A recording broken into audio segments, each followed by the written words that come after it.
Hello students, आज आपके लिए क्वेश्चन नंबर जो फिफ्थ है इसके बारे में डिस्कस करेंगे। जैसा कि आपको यूएन की वैल्यू दे रखी है,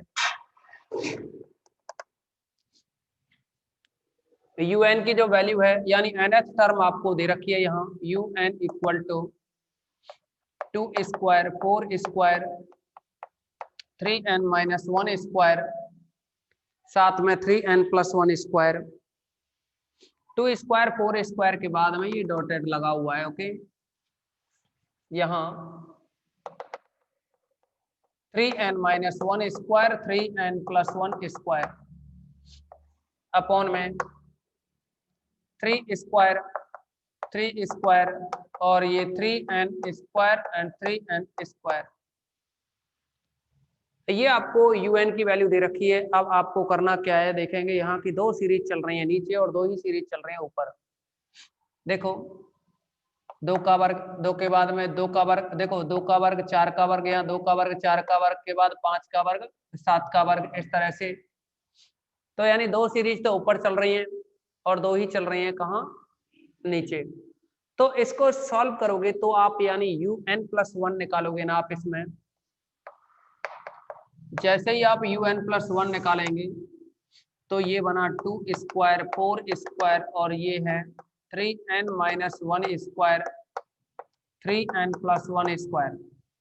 अभी इस 3n माइनस 1 से जस्ट अगली टर्म निकालें तो आपको n को रिप्लेस करना होगा n प्लस 1 से। तो n प्लस 1 से रिप्लेस करेंगे तो 3n प्लस 3 माइनस 1 होगा यानी 3n प्लस 2 बन जाएगा। ऐसे ही 3n प्लस 1 है ना, इसमें भी n की जगह n प्लस 1 रखोगे तो ये बन जाएगा 3n प्लस 3 और प्लस 1 यानी 3n प्लस 4 अपॉन 3 स्क्वायर और यहाँ 3n का स्क्वायर और ये भी 3n का स्क्वायर। नेक्स्ट, इस 3n से जस्ट अगली जो टर्म निकलेगी तो आप n की जगह n प्लस 1 रखोगे और 3 से मल्टीप्लाई करोगे यानी 3n प्लस 3 आएगा। ऐसे ही यहाँ भी n की जगह यानी यहाँ भी n की जगह n प्लस 1 रखोगे तो ये भी 3n प्लस 3 बनेगा। ओके, अब आप देखोगे इसको डिवाइड करना है ना, तो जहां से हमने ये बिंदुवत रेखा खींची है इससे लेफ्ट वाली टर्म है ना, जैसे ही भाग दोगे तो कट जाएंगी। यानी देलंबर अनुपात परीक्षण के अकॉर्डिंग, देलंबर अनुपात परीक्षण से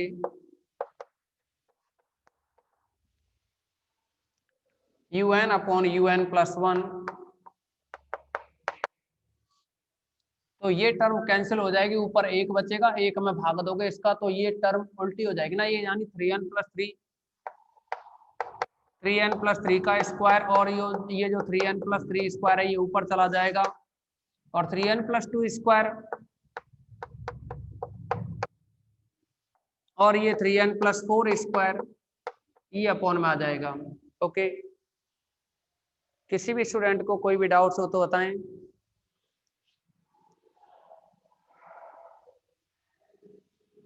माउस उठाना,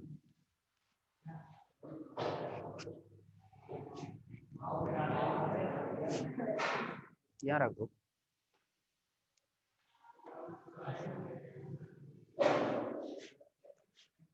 अब देखिए इसमें un अपॉन un प्लस 1 निकाला आपने और यहां से n कॉमन लेकर के और लिमिट लगाएंगे, n कॉमन लेकर के लिमिट लगाएंगे यानी limit n tends to infinite un upon un plus 1 equal to, तो ये बनेगा limit n tends to infinite, ऊपर से n कॉमन लेंगे तो n का वर्ग बन के निकलेगा, यहाँ से भी n का वर्ग बन के निकलेगा, यहाँ से भी n का वर्ग और n का वर्ग बन के निकलेगा, सब कट जाएंगे n के वर्ग। तो जब कट जाएंगे तो ऊपर बचेगा, आप चाहते तो ऊपर से 3 को भी कॉमन ले सकते हैं लेकिन रहने दीजिए, 3 प्लस 3 बटे n का वर्ग। ऐसे ही यहाँ से जब n कॉमन निकला n का वर्ग नीचे कट जाएगा तो ये बना 3 प्लस 3 बटे n का वर्ग और बटे में आएगा, यहाँ n का वर्ग कॉमन लेंगे कट गया तो ये बना 3 प्लस 2 बटे n का वर्ग और यहाँ से 3 प्लस 4 बटे n का वर्ग। ओके, लिमिट लगाओगे यहाँ 3/अनंत 0 होगा, यहाँ 3 बनेगा, 3 का वर्ग 9। देखिए लिमिट लगाने पे ये बनेगा 3 + 0 का वर्ग, यहाँ भी लगाओगे तो ये 3 + 0 का वर्ग बटे में आएगा ये 3 + 0 का वर्ग। ऐसे ही यहाँ 3 + 0 है, इसका भी स्क्वायर रहेगा। तो ऊपर ये 3 का वर्ग, नीचे भी 3 का वर्ग कटेंगे, ये सब कटेंगे तो 1 बचेगा और 1 बचेगा। इसका मतलब हुआ कि जो देलंबर अनुपात परीक्षण है वो असफल हुआ। अतः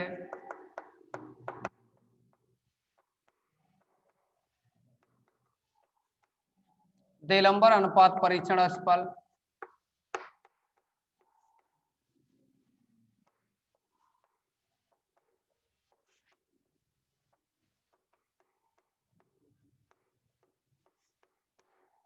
अब देखिए अगर ये देलंबर अनुपात परीक्षण असफल हो गया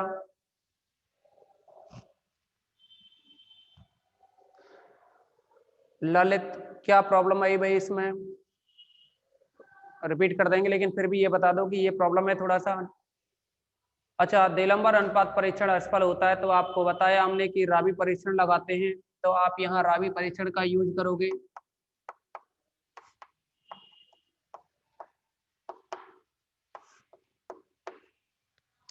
कुछ नहीं है, देखिए ये सीरीज लिखी हमने, ये क्वेश्चन दे रखा है पूरा और ये यूएन है, इसको लिख दिया, ये यूएन लिख दिया। अब इसके बाद में क्या किया हमने, UN+1 बनाया, तो UN+1 बनाते हैं ना, तो यहाँ जो n है ये टर्म तो हमने यहाँ तक लिखी थी, लेकिन इसके बाद हमने इससे अगली टर्म निकाली, तो यहाँ जो n है इसकी जगह n+1 रखा, यहाँ भी n की जगह n+1, इन चारों में लिख दिया और ये टर्म बन गई यहाँ। अब क्या किया हमने कि देलंबर अनुपात परीक्षण लगाया, देलंबर अनुपात परीक्षण होता है UN/UN+1, यानी आपको भाग लगाना है। तो ऊपर तो देखिए भाग लगाओगे ये टर्म इससे कट जाएगी, ऊपर कुछ नहीं तो 1 बचेगा, और 1 में इसका भाग लगाओगे तो ये नीचे वाली 3n+3 का वर्ग और 3n+3 का वर्ग ऊपर चला जाएगा और उसके नीचे ये टर्म रह जाएगी। देखो यही लिखा है हमने, फिर कुछ नहीं है, n कॉमन लेकर के लिमिट लगाई है, ठीक है ना।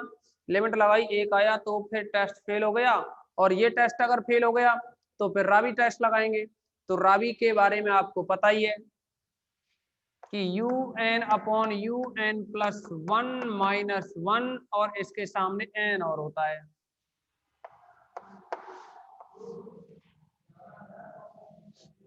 n UN/UN+1 ओके, तो n UN/UN+1 की जो वैल्यू है वो ये है 3n+3², 3n+3² अर्थात 3n+4 भी कर सकते हैं आप करने को। तो अगर आप 3n+4 करेंगे तो ऐसे भी लिख सकते हो आप, सॉरी 3n+3² की पावर 4 अपॉन में है ये 3n+2 और ये 3n+4 स्क्वायर -1, ये बनी n UN/UN+1 = n। अब आपको ये कैलकुलेशन करनी है एलसीएम लेते हुए। नीचे जो वैल्यू है वो है 3n+2² और 3n+4²। आप 3n+3 का होल स्क्वायर खोलें, यानी 3 को तो कॉमन निकाल दो, 3 की घात 4 81 बनेगा, 81 को कॉमन निकाला तो यहाँ बनेगा ये 1+n⁴ बनेगा। इसको या तो द्विपद प्रमेय से खोल दो या फिर 1+n² × 1+n² करते हुए भी सॉल्व कर सकते हो। द्विपद प्रमेय से खोलोगे तो ये बनेगा 1+4n, यानी 4c1 आता है तो 4 हो गया, फिर आएगा 4c2, 4c2 सॉल्व करोगे तो 6 बनेगा, यानी एनसीआर का फॉर्मूला ये जो 4c2 बनेगा ना उसको सॉल्व करें तो फैक्टोरियल 4/4 - 2 और ये फैक्टोरियल 2। तो आप 4 को खोलोगे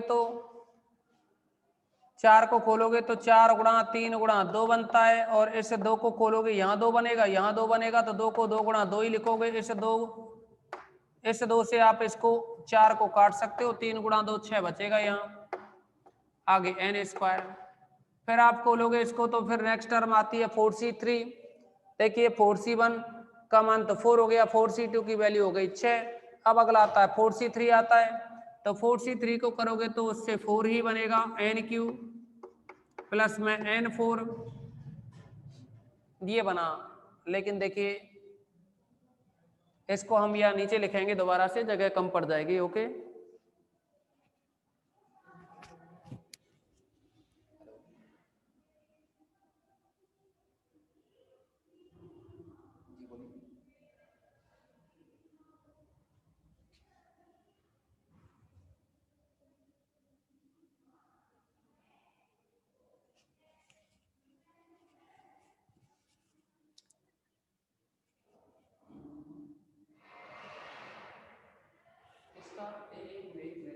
किसके थ्रू होगा आप ये बताओ मुझे।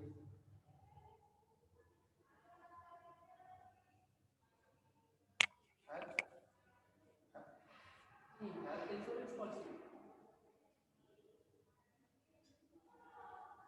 ओके, डिटेल सेंड कीजिए मेरे को, मेरे को एक बार डिटेल सेंड कर दो, आपको मैं बात करूँगा। अगर बात करनी हो तो इस नंबर पर कॉल हो जाएगी, वो भी सेंड कर दीजिएगा नंबर। ओके,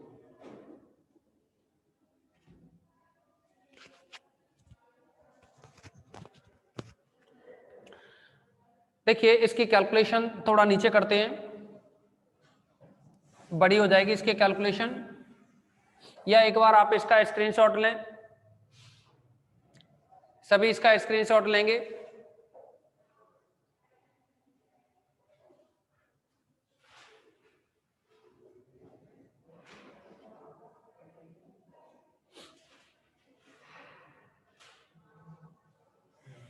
अब इसकी कैलकुलेशन समझोगे आप।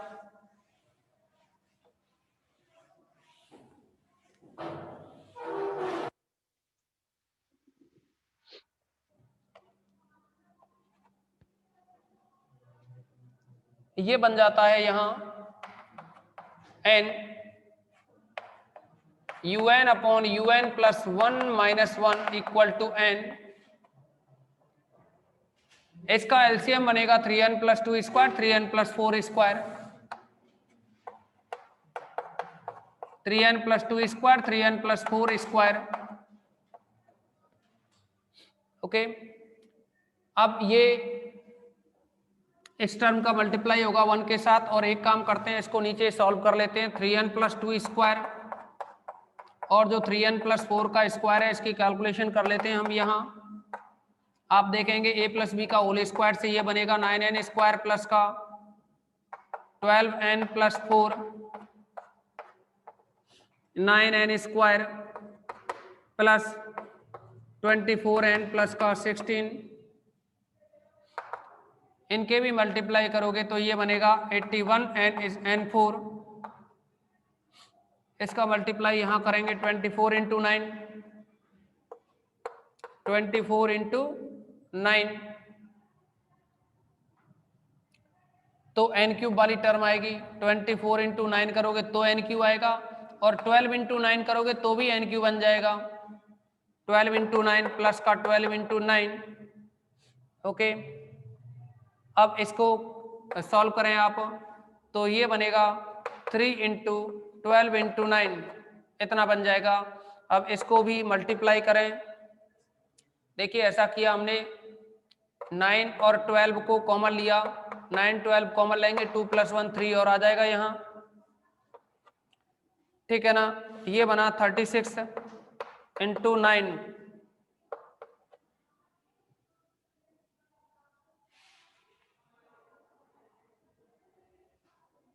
27 और 5 32 होते ना। हाँ, 324 n क्यूब। अब हम n स्क्वायर वाली वैल्यू सेलेक्ट करेंगे तो n स्क्वायर देखिए कब कब बनेगा n स्क्वायर। 9n स्क्वायर का गुणा 16 से करोगे, कैलकुलेटर से करके बताना। ये 9 का गुणा 16 से करोगे, 9 का गुणा 16 से करोगे तो आएगा n स्क्वायर, और 12n का गुणा 24n से करेंगे तो आएगा n स्क्वायर, 12 गुणा 24 से। और देखिए 4 का गुणा 9n स्क्वायर से करेंगे तो भी n स्क्वायर वाली टर्म आएगी। ओके, कितना बन रहा है?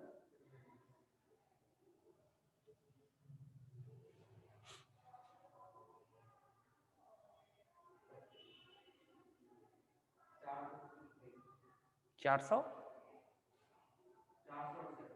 अरे नहीं बहुत ज्यादा आएगा, 468 एन स्क्वायर। इसके बाद में देखिए अब एन वाली टर्म सेलेक्ट करेंगे तो एन वाली टर्म कब बनेंगे? देखो 12 एन का गुणा 16 से करेंगे, यानी 12 गुणा 16, और 4 का गुणा 24 से करेंगे, कितना बनाइए? 12 का गुणा 16 से, 12 का गुणा 16 से और 4 का गुणा 24 से, 12 गुणा 16 प्लस 4 गुणा 24, और देखिए 4 का गुणा 16 से करना है, 64 हो जाएगा। तो यानी नीचे वाली जो टर्म है ना, इसका जो मल्टीप्लाई करोगे वो ये टर्म बनेगी। थोड़ा सा बड़ी तो होती है, कैलकुलेशन करनी भी पड़ेगी आपको। वैसे ये इस टाइप के क्वेश्चन एग्जाम में पूछे नहीं जाते, ना तो ये कभी पूछा है और ना ही पूछा जाएगा, फिर भी आपको कैलकुलेशन आनी चाहिए। तो उसको किया था हमने यहाँ सॉल्व 9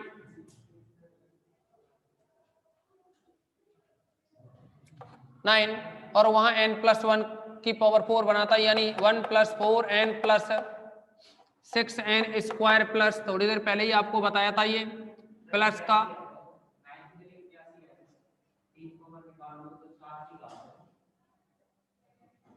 हाँ 81 था ये, प्लस में आएगा ये 4n³ plus n4, okay. Minus में देखोगे आप इस टर्म का मल्टीप्लाई 1 के साथ होगा, तो ये जो टर्म आई वो थी 81n4 माइनस 81n4, फिर है प्लस का 324n³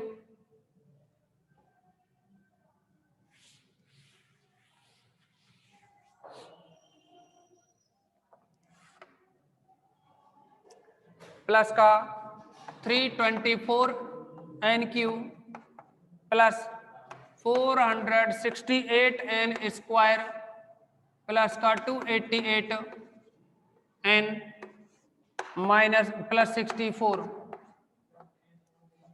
ओके। अब इसको कैलकुलेट करोगे 81n4 से, ये 81n4 कैंसिल हो जाएगा। अब आप 81 गुणा 4 करोगे, इसमें से आपको माइनस करना है n³ वाली टर्म है ना, ये 81 गुणा 4 n³, तो यहां n³ है 324, कितना बना? कैंसिल, तो ये भी कैंसिल हो जाएगा, ठीक है। ये भी 324 ही बन रहा है, इससे ये कैंसिल हो गया। नेक्स्ट है यहाँ n स्क्वायर वाली टर्म, तो 81 × 6 और माइनस का आएगा 468,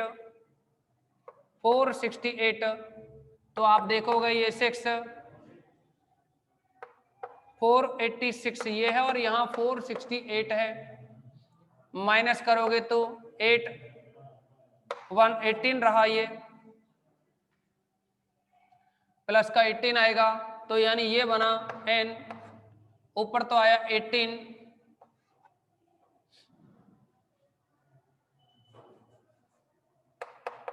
18n स्क्वायर। इसके बाद में 81 इंटू में 4 बनेगा n वाली टर्म, और यहां से n वाली टर्म है वो 288 है, माइनस का, तो ये बना 32 माइनस 288 36 प्लस का 36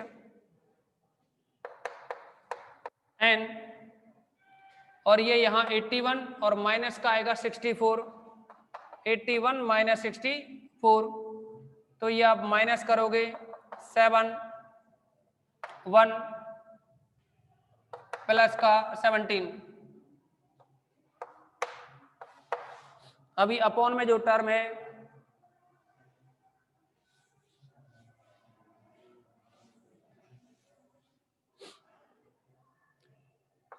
अपॉन में जो टर्म है वो देखिए 3n plus 2 square and 3n plus 4 square.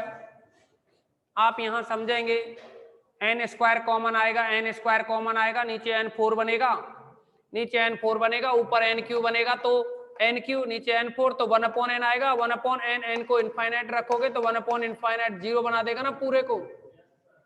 तो इसको ज्यादा कैलकुलेट करने की जरूरत नहीं है, यहीं से आप लिमिट लगा सकते हो। Limit n tends to infinite n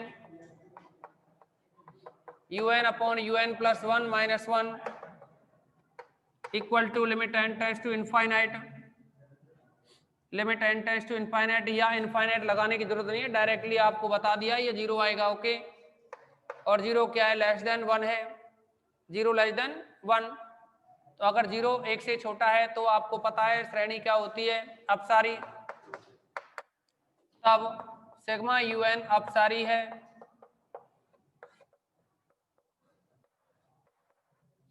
okay,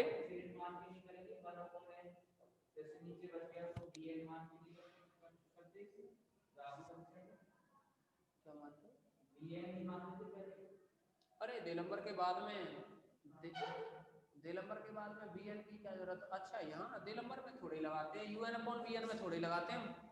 un होता था तब ऊपर नीचे गाते अलग अलग होती ना, तो मानते थे bn, ठीक है ना। हाँ, बोलिए, और भी किसी भी स्टूडेंट को कोई डाउट्स हो तो इस एक्सरसाइज में, और भी कोई प्रॉब्लम। अच्छा, क्वेश्चन नंबर 12, ठीक है, 12 नंबर का क्वेश्चन आपको कराते हैं। ये भी बता दो थोड़ा न्यू बुक है या ओल्ड बुक है, क्योंकि इन दोनों में एक क्वेश्चन का डिफरेंस है।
इस क्वेश्चन को सॉल्व करने से पहले आप एक बार क्लास को रिजॉइन करेंगे।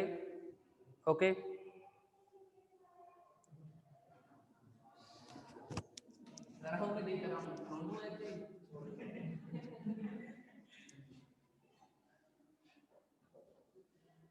आज छोड़ देते हैं यार, भेजते हैं कोई, जाओ रिजॉइन करा के आओ। ये क्या हो गया इसको, अब उनसे ही कह के आता हूँ क्लास को रिजॉइन करा, आराम से।